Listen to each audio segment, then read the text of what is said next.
simple, very easily. What I'm going to be doing is I'm going to be doing a tier list discussing where I feel the decks from Blazing Dominion are going to sit. Now, specifically, this is a tier list that only involves Blazing Dominion decks. I'm going to keep it very, very simple. It is just going to be decks that have received support or are brand new decks inside Blazing Dominion. I've got Elf Notes, I've got Rockets, I've got Charmers, I've got Clown Crew, I've got Archfiends like Regenesis and whatnot, I've got Doomsy, I've got Enneacraft, Predaplants, Cool Tunes, Heekkahands, Fairy Tales, Red Dragon Archfiends, Trains, and Power Patrons. Now, when I say got support, I'm talking more direct support. I'm not talking like the generic Fire Link 2 that could be good in Noble Knights, but, you know, we can talk about that if we want to. And I'm not talking about the new Link 2 that turned out to be a common, amazing, that can really infect Dark Lords.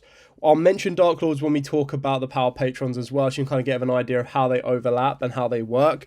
But the whole premise of this video is to kind of dictate these decks, or show you where I think these decks currently stand, and then talk about what could happen if something was changed on a Forbidden Limited list, which is something that I highly expect will happen. Like, I expect Draco Tales will get a bit of a knockback. I think Yummy might get another knockback. Maybe the Fiend Swift package will get a bit of a knockback. But I thought it'd be good to kind of rank the decks. Now, what I've done it here is I'm not the biggest fan of tier lists when it's like tier 1, tier 2, blah, blah, blah, blah, blah. Because at the end of the day, no one really knows how you define a tier list. So if someone is just brand new to Yu-Gi-Oh, comes into this and you've got tier 1, like, what is a tier 1 deck? So I like to change the titles of those. And I like to say that, so I've got a deck that I feel will top North American or EU WCQ, a deck that I feel can top nationals, a deck that I can feel can top regionals, top OTSs, and then top your local environments. So to me, that's probably how you would dictate a locals, because at the end of the day, if a deck, like any deck can top an event, you need a mixture of luck, good pilot, and just like your matchups going your way kind of vibe. But there will be decks that will do that on a more consistent basis. And the idea is to take you through all of the ones that are in Blazing Dominion, keep it simple. And then once Blazing Dominion comes out, we could technically do, or I could technically do, a tier list involving just like of all the top end decks.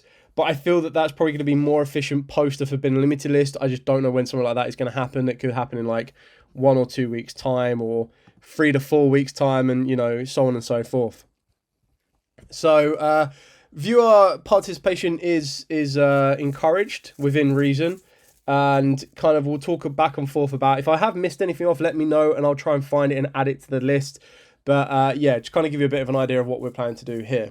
So let's start off by talking about Elf Notes. Now bear with me 2 seconds, because I will be getting the cards in front of me as well, just so that I have a bit of an idea of what each card does off the top of my head, because each one's going to be a little bit different depending on what card it is and everything else in between. So let's start with the Elf Notes. Now the Elf Notes got a really cool brand new card, and this isn't taking into account any of the other generic interactive cards that we got. So they got Elf Notes Regina. This has a quick effect to send one other Elf Notes card from your hand or face-up field to the grave, special on this card from the hand. If it is normal or special to the center main monster zone, you get to special summon an Elf Notes monster from the deck except itself. And if it is sent to the grave as synchro material, you get to add this card back to the hand. You can only use each effect once per turn. But what makes this so good is it gives you, again, a turn 0 play of during your opponent's turn and during your turn that you can summon down an Elf Note directly from the deck. So when you're getting access to stuff like your Lucinia and your Tania, or even if you include the other Elf Notes, because you can put this one to the main monster zone and the other Elf Notes want to swap positions with the monster in the main monster zone, you can actually start to like rip a card from your opponent's hand turn 0. You can destroy one of their spells and traps turn 0. You can return one of their level 6 or lower monsters to the hand turn 0. Like, a lot of decks right now are getting turn 0 style monsters that are going to be putting in a huge amount of work for you. And this is why this card is so good. It looks amazing as well, by the way. Like, I like the green and orange and the blue colours. And its effect is just really, really kind of cool. So when we're looking at Elf Notes in general right now, they're kind of like a rogue deck before this new support. And with that rogue deck, they kind of have the ability to utilize the Fiendsmith package, which again is a package that I expect might get hit. But you know, give or take, whether that gets hit or not, take nothing away with how good Lucina is. Because Regina, because by adding this card, like I've already mentioned, you get a turn 0 interaction with your opponent, and you already start your turn with 2 monsters on the field, unless your opponent clears them off, of course. And then that just makes your life so much easier to kind of push on, play, and do everything you need to. So, to me, I feel that the level that Elf Notes are at, they could very easily top a regional. Now, I know they've probably already started to top regionals here and there. I just think the new card's going to make them a little bit more solidified. And when I say top, like, I think NA and EU WCQ and Nationals, I'm still counting a top 64. Like, you're still getting your extra prizes as a top 64. You just don't get to battle it out for the title. So, that's kind of where I put it. Now, I feel that it would solidly top regionals. I feel that it's going to be a very, very good deck. I think it's going to cause a lot of issues.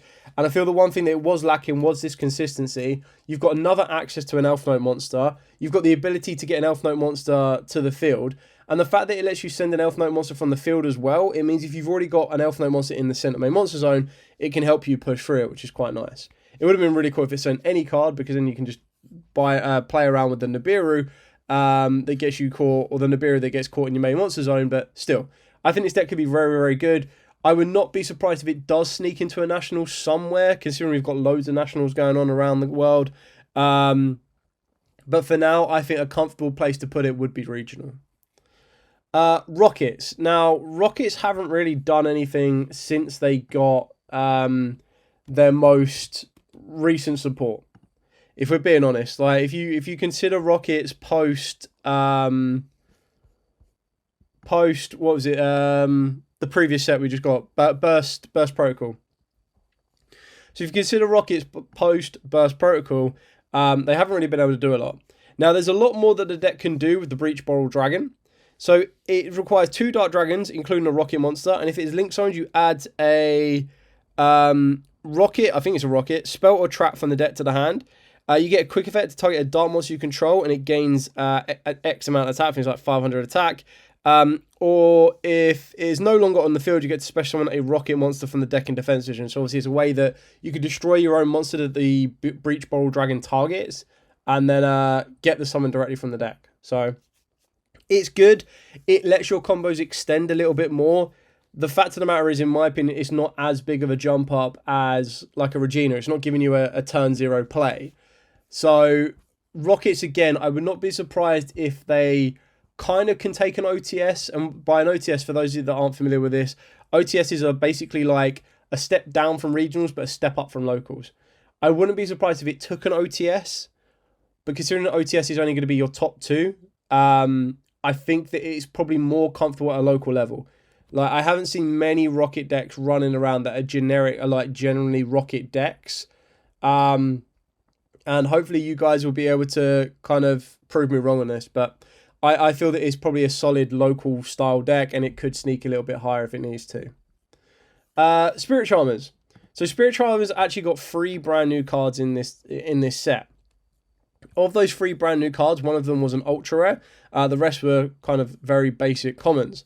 So those are ultra rares, and we'll talk a little bit more. Like, these are just decks that have got support. So the Charmer Quartet in Bloom, it gains 300 attack for each different attribute on the field. And then once per turn, while it's face up on the field, during your main phase, quick effect, target 2 monsters in your graveyard with the same attribute, but different types, or with the same type but different attributes, and special summon both. Until the end of the next turn, and this is where this card falls down. This card and those special summon monsters cannot be used as materials for a Fusion, Synchro, Xyz, or Link. I really feel that it should have just locked you into Charmers, because a card like this can really help you get your Fusion materials looped around. So yeah. There is also, I'll tell you what I'm missing on here. I'm missing GMX. I swear I added a GMX. Let me see if I can add GMX to this. Might be this one. Yeah, there you go, GMX. See, I told you I had one. So there's still a Fusion monster missing, because that wasn't that was like a V-Jump promo. So yeah, the new cards are nice. They're nothing extravagant. They're nothing like insane. So I wouldn't go too crazy for it. They basically get possessed destiny. Target face on monster on the field, special on a charmer or familiar possessed monster with the same attribute from the hand, deck, or grave in attack or face down defense. Then you can change the targeted monster to face down defense position. Banishes card from the graveyard. Target one monster you control changes battle position. You only use each effect once per turn. So a nice extender, nothing too wild. And the other one they got is the Familiars of the Spiritual Arts. And it's always treated as a familiar possessed card. If it's normal special, you add a possessed spell or trap or a grand spirit art each from the deck to your hand. Declare a monster type and an attribute. This card becomes that type and attribute until the end of the turn. And if it's destroyed by battle, all card effects, special on a spellcaster with 1500 defense from the deck or grave. So, again, nothing too groundbreaking, nothing too insane or too different. And I feel that, again, it's a very, very easy, like, local level deck, unless you're trying to adapt it with other stuff. And even the other stuff, like, if you wanted to maximize its potential, you probably play it with the Magistus, you can play it with the Horus cards, you'd then lead into Dark Magician of Destruction, and you'd work your way into a Dragoon and everything else in between. Okay, the next one we're going to be talking about is the Clown Crew. Now, I actually really like the idea of the Clown Crew because I think they've got a lot of versatility. It reminds me of Enneacraft, but it's also a very, I wouldn't say basic deck, but it's a very baseline control style deck. I think it's a really cool deck. The fact of the matter is the highest rarity of the core cards are super rare. And that's going to be your Bian Canviaso, it's your Clown Crew Rehearsal, it's your Clown Crew Malabaresme, and your Clown Crew Flare. Everything else is commons. So it's a very cheap core to pick up. I think that I've seen them floating around online for like £10 a core. The Bian Canviaso, it lets you tribute it by using one monster. If it's a Fusion, Xyz, Link, or like Ritual, I believe, like basically all of the extra deck type of summonings plus a Ritual. It lets you draw cards equal to the number of monsters you tributed for it. If you don't want to draw cards, you can actually negate cards face up on the field. So it's got a very good go first and go second effect. It also has a quick effect during your opponent's turn, and I believe specifically during the main phase, that you can tribute summon.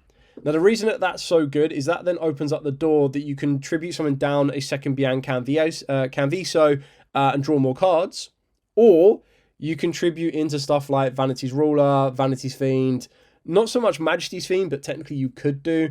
Yeah, that could be pretty damaging.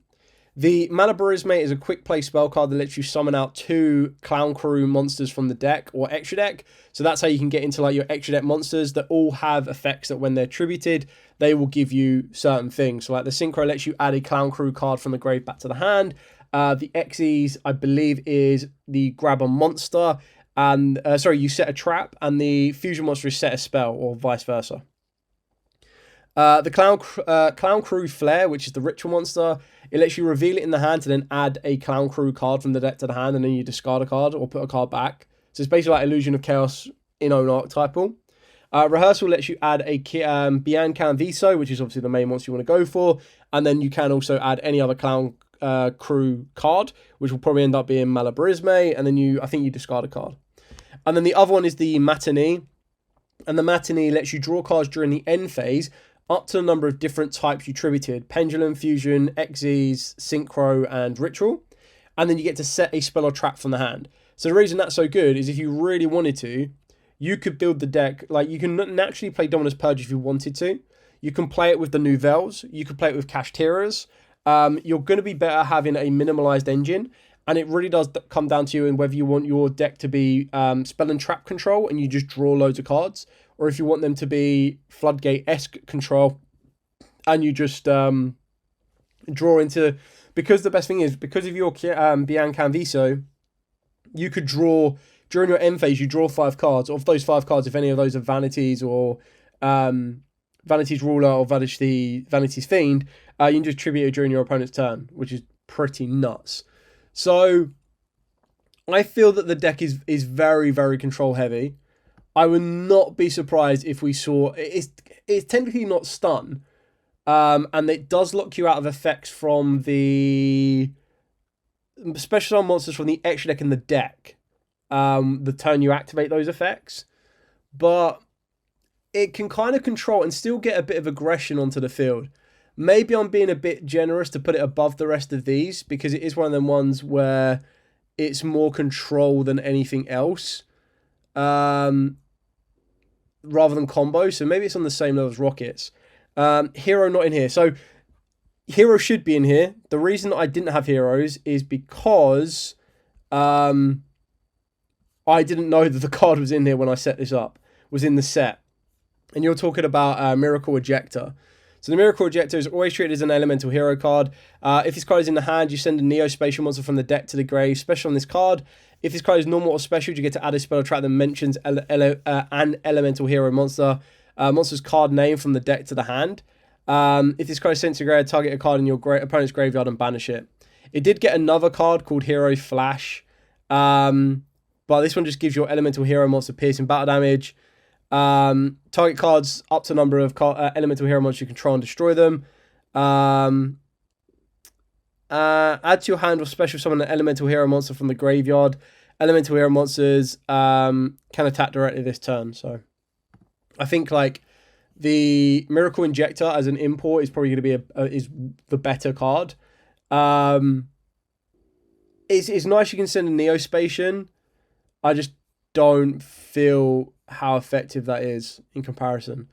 So, I mean, maybe you could put that up here. I wouldn't be surprised if a hero deck was to get OTS, but it still has the same fragilities it's had before. Like, Nibiru still causes it huge issues. And I feel that it's one of these decks, really weirdly, where they keep getting more and more new support.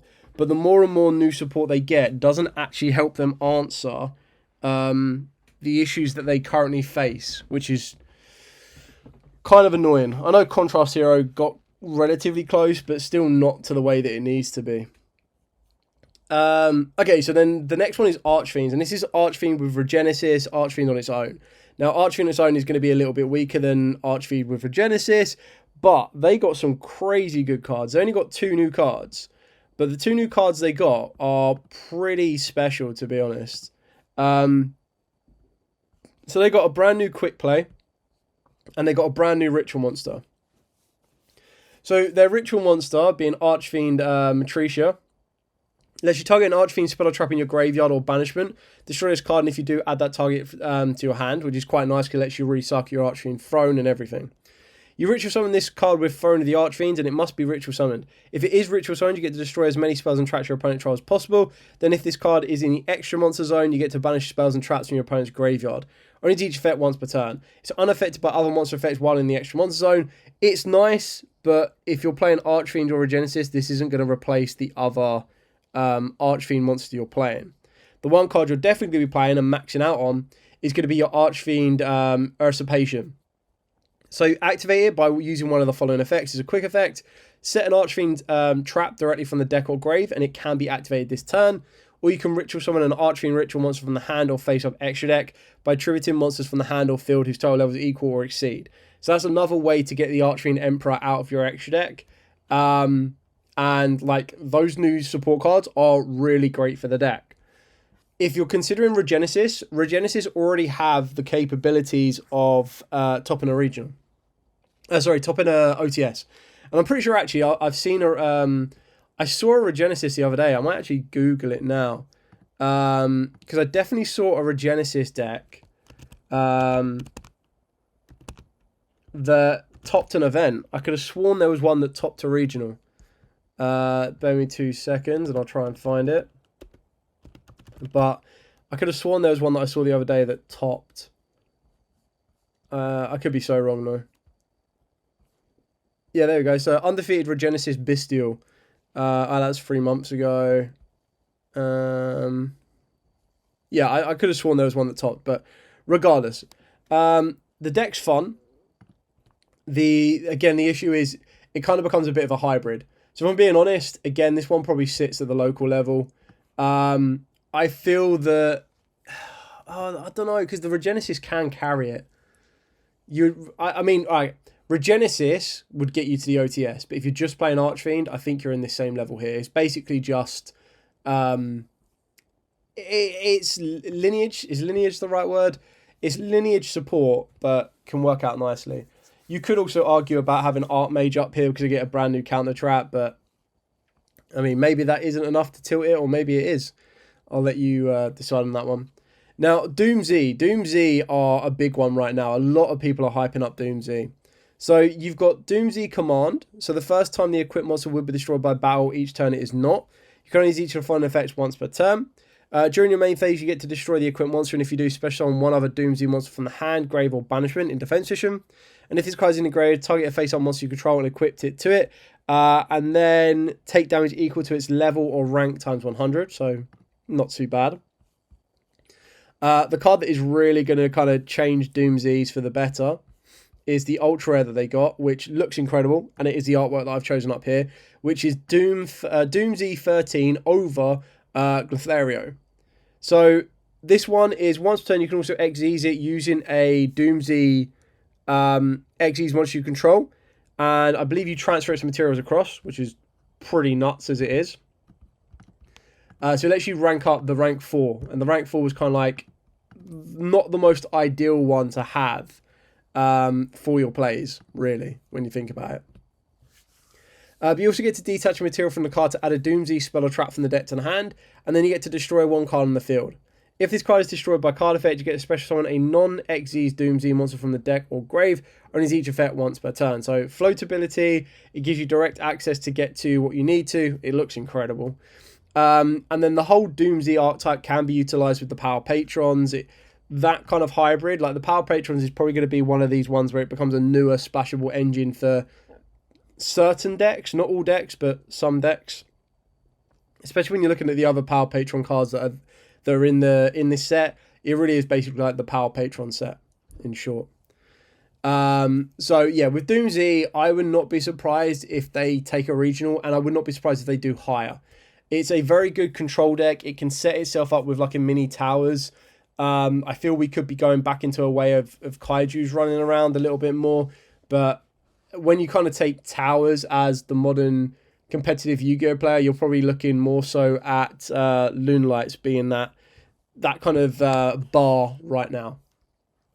Okay, next one is Enneacraft. Now this one I think Enneacraft are going to cause all kinds of issues, because not only can Enneacraft punish you for not reading cards, which Yu-Gi-Oh players, myself included, aren't that good at it anyway, but there are cards that are insane. So when I say cards that are insane, their spider is mental. Bear me 2 seconds, I'll just try to find it. So they got 3 brand new cards. A spell card, which is insanely decent itself as well. And that one lets you add, bear me 2 seconds. It lets you place the field spell, which is its best win con, from the graveyard or the deck directly into the field zone. Or if you already control it, I think you get to add a card as well. Bear me 2 seconds. Just trying to pull up the database. There we go. So it's Enneacraft reset. But if you already have the field spell, you get to negate the effects of face-up cards your opponent controls up to number of your pendulum zones instead. So you'll have 2 zones. It means you can like non-target negate 2, which is really important. And then if your opponent normal activates a card or effect while this card is in the graveyard, except during damage step, you banish it from the grave. Enneacraft monsters you control get flipped back down to face defense position. And for those of you that are unfamiliar with how Enneacraft work, all their flip effects are not once per turn. So if you can trigger their specific flip effects, they can flip face up. Sometimes you'll get Itori Ma, which will flip all your opponent's monsters face down and they can't change their battle positions. Sometimes you'll get cards that say you can't target cards anywhere, yours and your opponent's. And then sometimes you'll get cards that say they can't be destroyed. But the other card that's going to cause such a big issue is going to be the Enneacraft Anti-Spear. So this is one of their bigger boss monsters, but it has this effect that after this card is flipped face up, and once it flips face up and the summon is successful, or that flip is successful, this continuous effect goes into play. Your opponent cannot activate cards or effects in response to their own cards and effects. So they can no longer go Chaining 1, Chaining 2. Like, they just can't do that, which is insane when you're looking at Cool Tunes, because Cool Tunes would go, cool, Synchro Summon this, go Synchro Summon as Chaining 1, Material as Chaining 2, second Material as Chaining 3. They won't be able to do that, which is mental. And the trigger effect to flip the spider face up is when your opponent activates a card effect that is Chainlink 3 or higher. Quick effect, change this card from face down to face up. And then if you do, you negate and destroy that entire chain of your opponent's monsters, which again is also mental. So if you consider it in the Cool Tune matchup, which is going to be one of the higher matchups of this upcoming format, they would again go Synchro 1, they would have to go Synchro, Chain Link 1, Material Chain Link 2, and not do the Chain Link 3 effect. As soon as they do the Chain Link 3 effect, that spider flips up, negates and destroys that entire chain prior, and goes from there. And not many people know what Enneacrafts do, and they're really going to catch people off guard. I feel Enneacraft have the ability to sneak in at Nats. I really do. Because the cards that destroy, like, clear off the Enneacrafts are a little bit unconventional. Now, I'm not saying the deck is perfect, but, like, their biggest fears are Ghost Ogres, Droll Lot Birds, Evenly Matches, Lightning Storms. Not even Lightning Storms, sorry, Raigekis, because they put their monsters face down. They don't care about Nibiru. They can play Ra Sphere mode if they want to, so they can clear fields quite nicely. So I think that if you don't read all of the secondary effects of the spells that they have, they can cause you a lot of issues. Yes, their main win con is going to be Enneanopolis, but pre-new support, if you got rid of their main Enneanopolis, they then had to have a second one in the deck. Whereas now, because of reset, they just get it back anyway. So they've got multiple ways of looping back that Enneanopolis, and the only time they lose is if you banish it. And very few decks are playing cards like Cosmic that will banish it. And even then, all of their monsters, they summon themselves face down. Most of their big guys are big guys. They're like 3k attack and everything. So if you flip them up during your turn, and then it comes back to their turn, and they don't want to reset them or anything, they can very easily switch them all to attack, clear the field off, reset them back to the field, and then go again. So I think Enneacraft will cause a lot of issues. Now, maybe I'm being too polite and putting them at Nationals, but I think they're going to be an unsung deck that can take a regional event and cause people a huge amount of issues if you don't do the research. And no, you don't need to know their entire text on what they do, but all you need to know is the big guys in the scale will destroy cards during the battle phase, or the end of the battle phase. The little guys, they pay 900 to search out, reveal 3 Enneacraft cards from the deck. Your opponent randomly adds one to the hand. And then all of the little ones and all of the big ones have flip effects. The big ones usually have, apart from Atari Ma, will have continuous effects. So Spider is, for the rest of the turn, your cards can't be destroyed by card effect, and it flips when your opponent tries to destroy them by card effect. You got Pexia, which is targeted protection, and no cards can be targeted on the fields or grave, I believe. And that will flip when you try and target. Atari Ma will flip when you try and activate a monster effect during the Enneacraft player's turn. The Spider we've already touched on, it will flip when it hits to Chain Link 3 or higher. And then the other one is Leon, which will flip if your opponent activates a card effect in response to an Enneacraft effect. So if they went like Chain Link 1 Enneacraft card and you went Chain Link 2 effect, they would then go Chain Link 3 Leon. And then all the little guys have different effects. Like when your opponent activates a card effect that will special summon, you can flip, search out an Enneacraft card, and then negate an effect non-target. They've got one that if you activate a card in the hand, you flip, add a card, and then destroy a card. Flip, add a card, negate a card when your opponent adds a card. There's just so many different ones. You just need to know what each one of them does. The next one we're going to be talking about is Predaplants. Now, Predaplants got some nice round of support. They also got a TCG exclusive in the form of the Princess Dracenea, the First in Tree. So this one, you get to send a level 4 or lower plant monster from the deck to the grave except itself. Special summon it from the hand, and if you do, its level becomes Ascent Monsters. Banish this card and 1 plant monster from the grave to special summon a dragon monster from the hand or grave. Only use each effect once per turn. Can't special summon the turn you activate this except dragons or plants. So it works in Black Rose Dragon, which is why I want it, but it also works in Predaplants as well.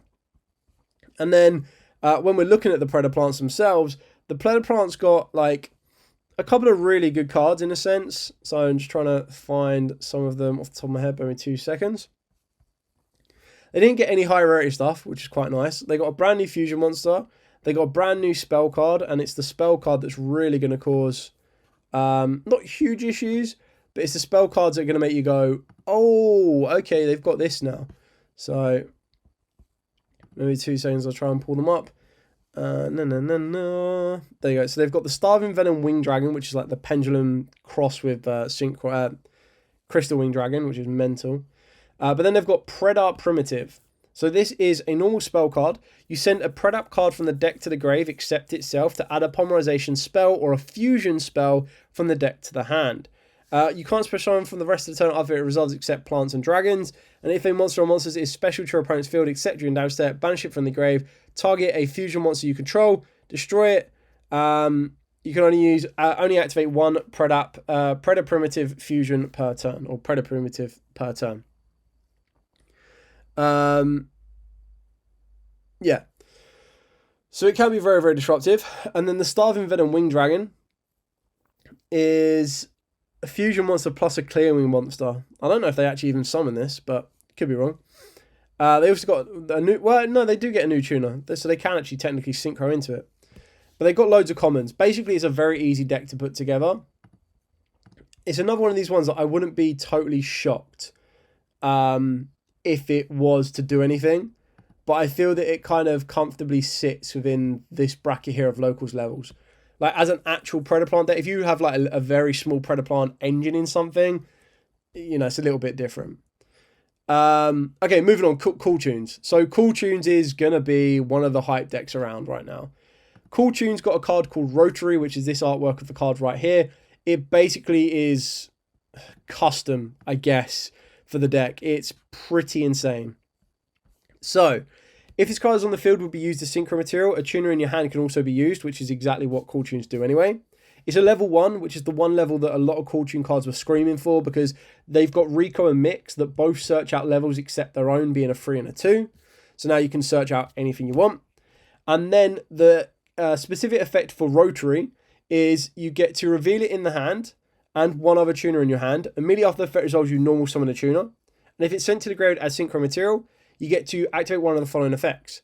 Place a card from your opponent's graveyard on the bottom of the deck, or, more commonly, what's going to happen going first, look at your opponent's hand, and then you get to add a Cool Tune spell or trap from the deck to the hand, which is mad, because you get to search out Cool Tune Synchro, and that card's crazy as it is, because Cool Tune Synchro is a quick effect card that can be used twice per turn, that lets you add a Cool Tune card, and then you can choose to synchro summon, which is it's just nuts. So, I feel the only reason Cool Tunes will fail is because everyone is prepared for them. But of all the decks inside Blazing Dominion, this has the highest potential to top Euros, to top a Nationals, regional, you name it. It was already topping regionals here and there prior to the new support of Rotary. It's also got B2B and Crackle, by the way, which Crackle just rips apart your opponent's extra deck. And then B2B is just their boss monster that they were missing, because there's not a lot of synchro tuners running around. So there's a lot more for it. But that is the one that has the most potential, in my opinion, specifically with the amount of hype going around as well. Heekkahands. So Heekkahands got 3 brand new cards, 1 super rare and 2 commons. Of those, they got a fusion monster, which basically allows all of your Heekkahan monsters or monsters that you control that were owned by your opponent to attack directly, which is really nice because all of your Heekkahan monsters were illusions that couldn't be destroyed by battle, and then if your opponent just put stuff in defense, nothing was going to happen. So that was a nice addition. They then got a super rare that allows them to reveal it in the hand to fusion summon. So it just got another way of being able to fusion summon, and the deck got a nice little buff. Now, that being said, the deck can be utilised with Fiendsmith, it can be utilised with Chimeras. I think it has the potential above the rest just because of all of the different engines it can play, the control of your opponent, the combo-orientated options, the hand control, the field presence, everything else. If you really wanted to add branded fusion, you could do. So as a hybrid complete deck, I would not be surprised if this was to top a OTS or even branch into a regional area. Fairy Tales. Fairy Tales got another nice bunch of support. It basically turned them into being their own deck. Now, with Fairy Tales, the main 2 cards you're going to look at is they've got 1 secret and 1 ultra.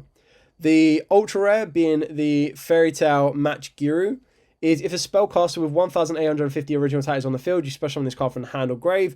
Can't special for the rest of the turn except spellcasters. And if it's normal or special, you get to add a Fairy Tale spell or trap or a Fairy Tale's tail from the deck to the hand. Pay 500 life points, make the name of one effect monster you control become Fairy Prince.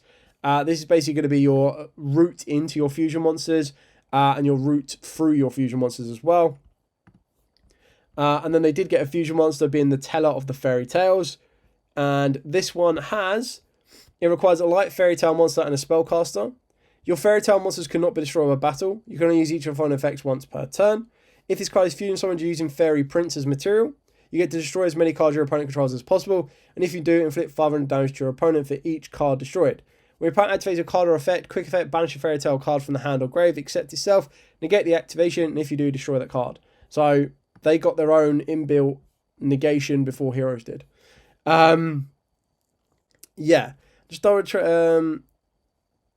okay, which is quite good with the Match Giru is that it makes the effect become Fairy Prince the entire time. Like, from that point on, it's not until like the end of the turn. So, if you've got the quick play fusion play, you can do that during your opponent's turn and destroy as many cards as they control, and, you know, that's going to cause a lot of issues. So, the fact Fairy Tail have their own Omni-Negate does put them above most of these, in my opinion. But I do feel that Fairy Tail is going to be sitting on, like, this local level area-esque. I don't think it'll be played pure. You can play it pure if you want to, but I feel that you're going to be looking at a hybrid. Unfortunately, we don't really have any spellcaster decks that are that dominant apart from the Magistus, and even then, the Magistus have their limitations if you're trying to play them with more than just an engine inside Dracotal. But the deck can still be good. I would not be totally shocked if it could do some stuff. Red Dragon Archfiend. Wow, where do I go with Red Dragon Archfiend? So, Red Dragon Archfiend actually got a lot of support in this set. No duh, because it was like the cover card. Now, the cards they got were Vice Dragon, they got the Crimson King, and then you could arguably say they also got the Crimson Blade Dragon.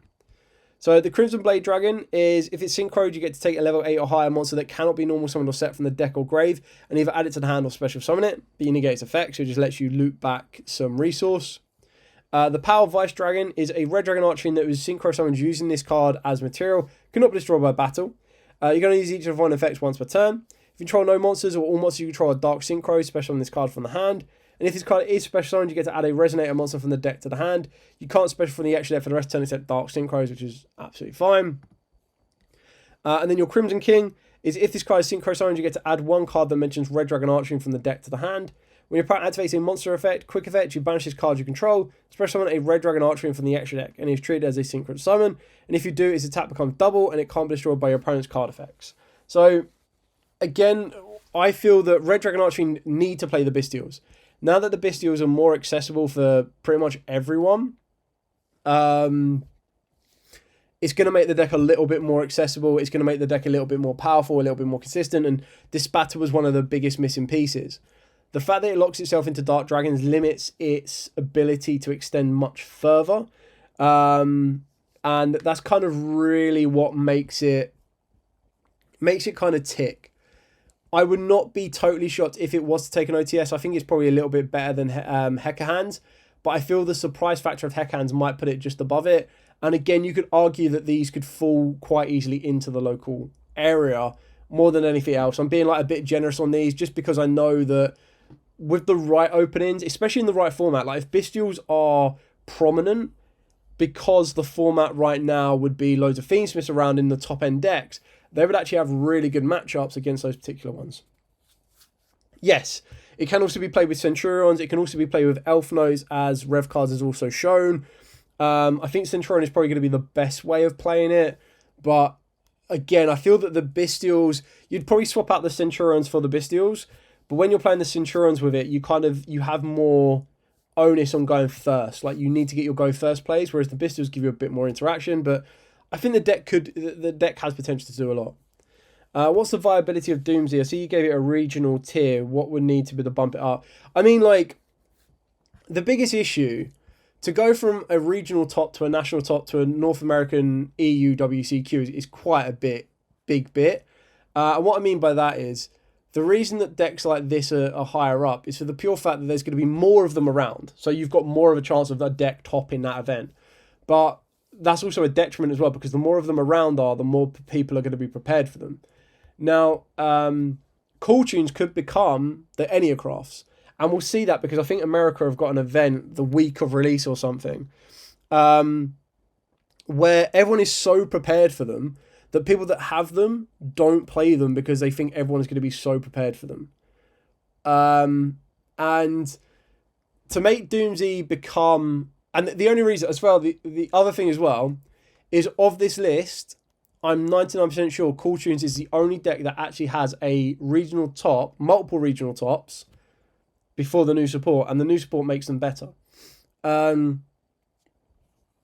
So for me to put Doomsy up here and put Elf Notes up here, I would need to be shown that the decks can consistently top already. And the fact that Doomsy haven't been able to do anything, and the only thing with Doomsy is the hype that it's getting right now. The new cards are really good. And I feel that a lot of these will shine a lot more if the format is shaken up. Like, if the current format that we have right now, and it's completely gone, then you'll be able to go for it. I don't think we will see much K-Tune at UK Nats unless people got in early. I mean, you say that. I would be massively surprised if we didn't. Because there were people that were picking up Cool Tunes for Genesis. The bump of Cool Tunes happened when the new support was announced.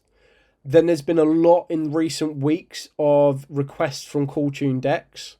And yeah, the fact that Rotary is only an Ultra also makes it a little bit easier to complete. Like the new... It's Harmonia that's going to be the biggest issue. Harmonia will be the big difference between those that have the money to splash and drop an extra £300 to £400 to upgrade the Cool Tune deck, and those that don't. But I think you underestimate the high-end competitive players. Like they probably won't drop £500 if they're already playing stuff like Magnets or Radiance or Draco Towers. They're probably not going to jump unless a Forbidden Limited list forces them to jump. And those that are ahead of the curve will be picking up Cool Tunes because they know that their decks they already have are probably going to be up for a bit of a hit on the Forbidden list. So rather than trying to pick up Cool Tunes at their biggest peak point, you probably wait for the pre-release prices to drop down a little bit, and then you sneak in and pick it up, but you go from there.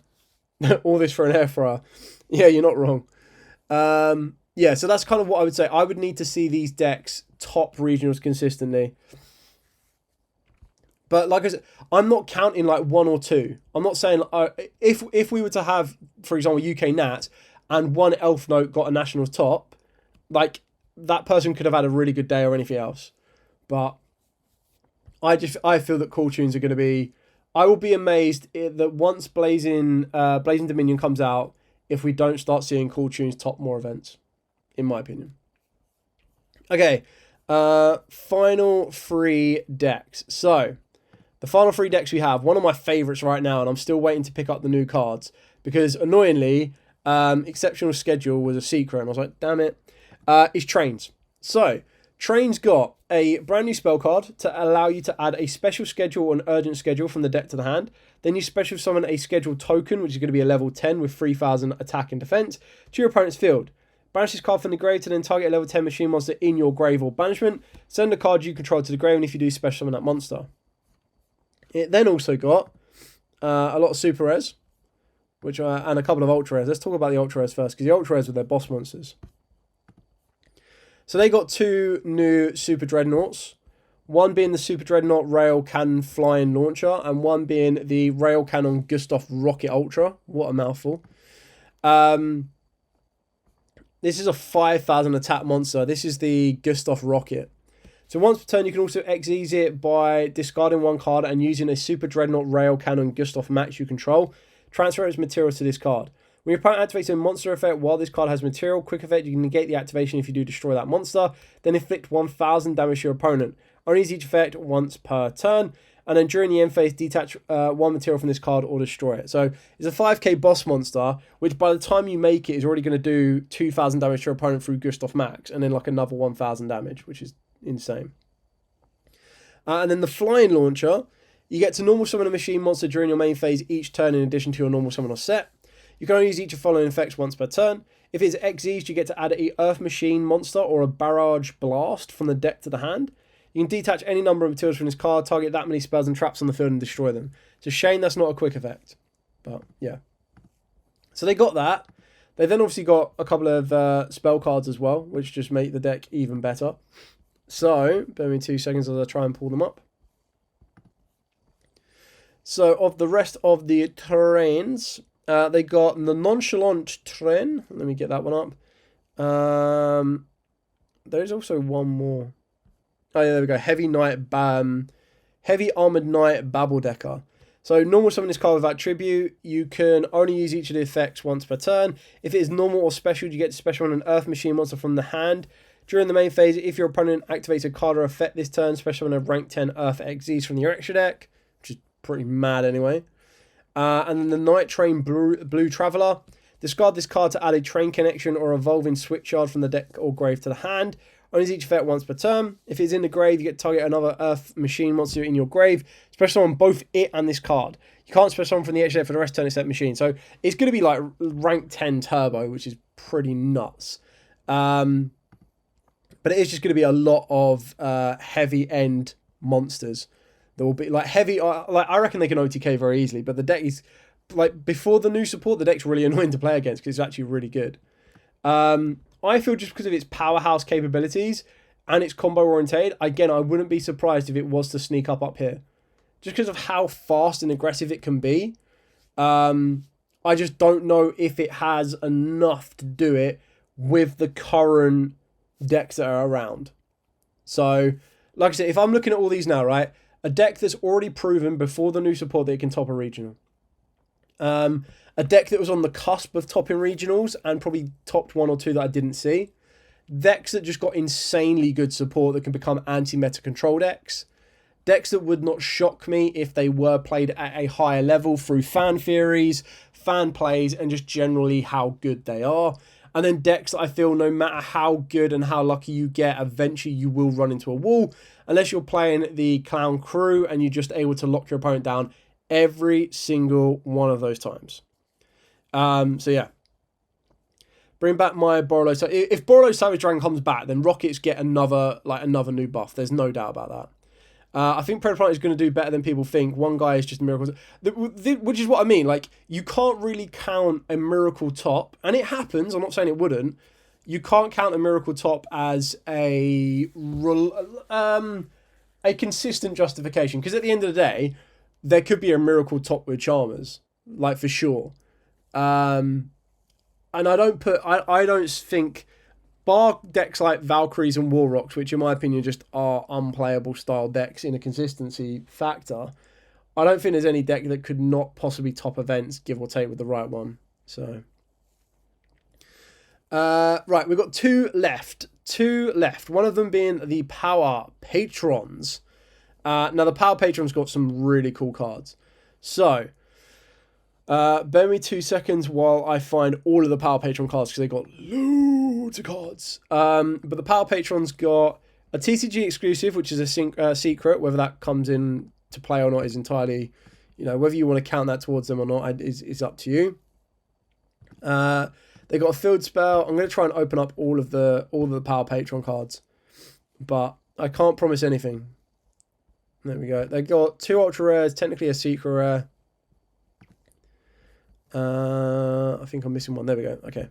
Don't think I've got all of the Power Patrons. But the thing with the Power Patrons is they're going to become more of an engine to be used in other decks. So, Vidolium, the Unstable Power Patron of Unity, is a super rare. Its scale effect lets you destroy this card, and if you do, you special summon a Power Patron monster from the hand or grave.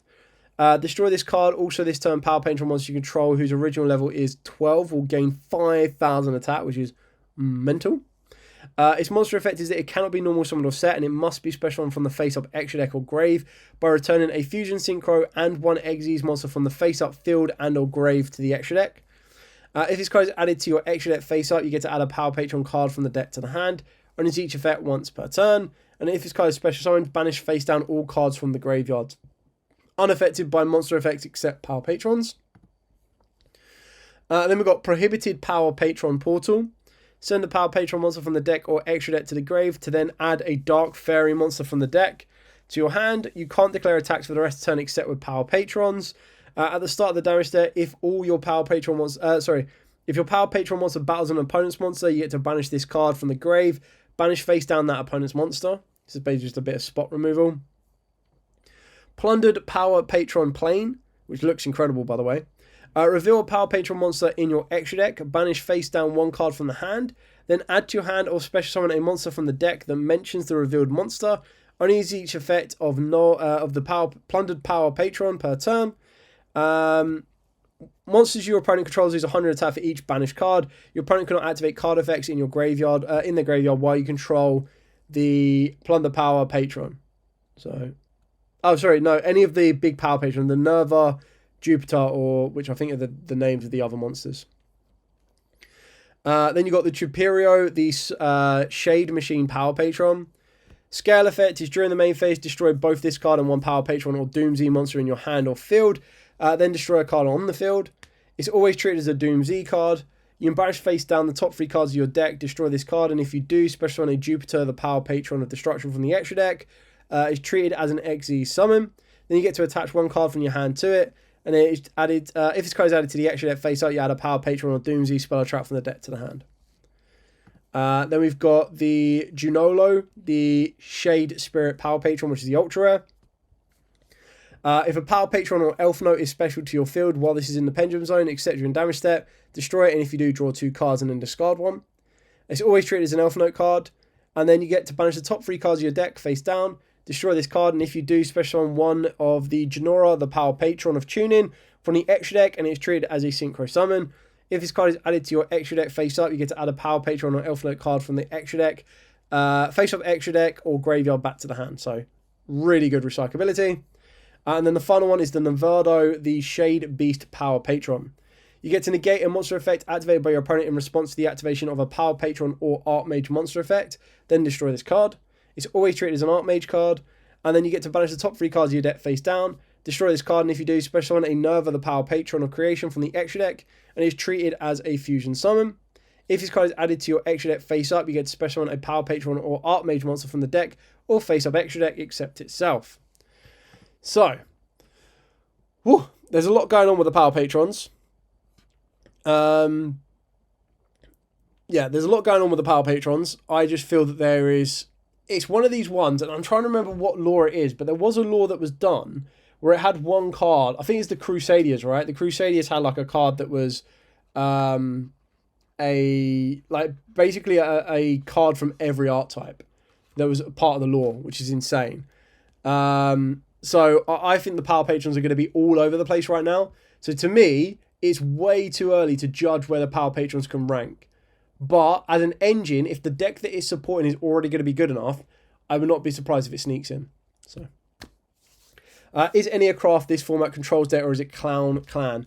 I actually think Clown Clan is more control than the Enneacraft, but I think the Enneacraft can be absolute nightmare. I think it has the potential to be one of the strongest underdog decks of the format because it's so difficult to out, and the cards that people use to out it aren't common cards that everyone's playing.